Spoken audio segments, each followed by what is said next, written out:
आदमी ने गलती से लाखों की कीमत वाली रोलेक्स गिरा दी, लेकिन जब वह समुद्र के नीचे इसे खोजने गया तो उसने अनजाने में एक रहस्यमय पत्थर खोज लिया और एक अनुभवी खजाना खोजक के रूप में उसने तुरंत पहचान लिया कि यह प्राचीन जहाजों द्वारा इस्तेमाल किया जाने वाला बैलास्ट पत्थर है।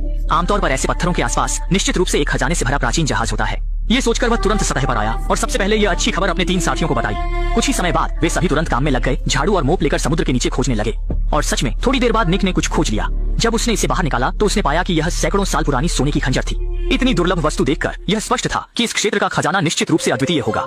यह देखकर निक की खुशी का ठिकाना नहीं रहा। अब बस समुद्र के नीचे खजाना खोजने की जरूरत थी ताकि वे जीवन की ऊंचाइयों पर पहुंच सकें। खोज की दक्षता बढ़ाने के लिए वे तुरंत बाजार गए और बड़ी मात्रा में खोज उपकरण खरीदे। फिर वे इस समुद्री क्षेत्र में लौट आए, बड़े पैमाने पर काम करने की तैयारी में। उन्होंने पहले रस्सी से क्षेत्र को चिह्नित किया, फिर धातु डिटेक्टर का उपयोग करके सावधानी पूर्वक खोज की और सच में जल्द ही धातु डिटेक्टर ने प्रतिक्रिया दी। जांच करने के लिए निक ने तुरंत साथी को हेयर ड्रायर से सतह की रेत हटाने का संकेत दिया। तुरंत एक मोटी लोहे की चेन दिखाई दी। नीचे एक बड़ा वस्तु होने का एहसास करते हुए निक ने साथी को हेयर ड्रायर की शक्ति बढ़ाने का संकेत दिया। रेत के दोनों ओर उड़ने के साथ नीचे की बड़ी वस्तु भी आखिरकार दिखाई दी। यह पता चला कि नीचे सैकड़ों साल पुरानी इटालियन तोप दबी हुई थी। इस पुरानी वस्तु को हटाने के लिए उन्होंने तुरंत तोप के दोनों ओर रस्सी बांध दी, फिर दोनों ओर के एयर बैग में हवा भर दी। जैसे ही 2 लोग इसे उठाने लगे, यह विशाल वस्तु धीरे धीरे ऊपर उठने लगी। जब वे इसे जहाज पर ले जाने की तैयारी कर रहे थे तो ऊपर पहरेदारी कर रही साथी लिसा ने अचानक एक अलार्म सुना। ये पता चला कि समुद्री पुलिस नियमित जांच के लिए आई थी, लेकिन इससे समुद्र के नीचे के 3 लोग डर गए, क्योंकि वे जानते थे कि अगर यह तोप ऊपर लाई गई तो समुद्र के नीचे का खजाना भी उजागर हो जाएगा और तब संबंधित विभाग इसे कब्जे में ले लेंगे। शायद उस समय तो उन्हें एक तिनका भी न मिले। इस स्थिति को रोकने के लिए निक ने तुरंत एंटोन को कुछ हवा छोड़ने का संकेत दिया ताकि तोप अस्थायी रूप से पानी में स्थिर रहे। लेकिन जब एंटोन ने एयर बैग खोलकर हवा छोड़ी तो उसने गलती से सब कुछ छोड़ दिया।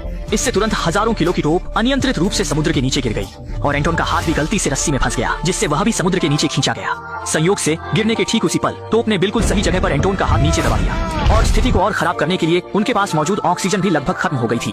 मजबूरी में तीनों को बारी बारी से बची हुई ऑक्सीजन का उपयोग करना पड़ा। स्थिति की गंभीरता को समझते हुए निक ने तुरंत अपनी गर्लफ्रेंड के साथ बचाव कार्य शुरू किया, लेकिन दुर्भाग्य से यह तोप बहुत भारी थी। दोनों ने काफी प्रयास किया लेकिन तोप हिली नहीं। ये समझते हुए कि अगर ऐसा चलता रहा तो सब खत्म हो जाएगा, निक ने जोखिम उठाने का फैसला किया। तुरंत अपनी ऑक्सीजन टैंक उतार दी और बची हुई ऑक्सीजन को एयर बैग में भर दिया। फिर अपनी गर्लफ्रेंड के साथ पूरी ताकत लगाकर उन्होंने तोप को कुछ सेंटीमीटर ऊपर उठाने में सफलता पाई, जिससे एंटोन की जान बच गई।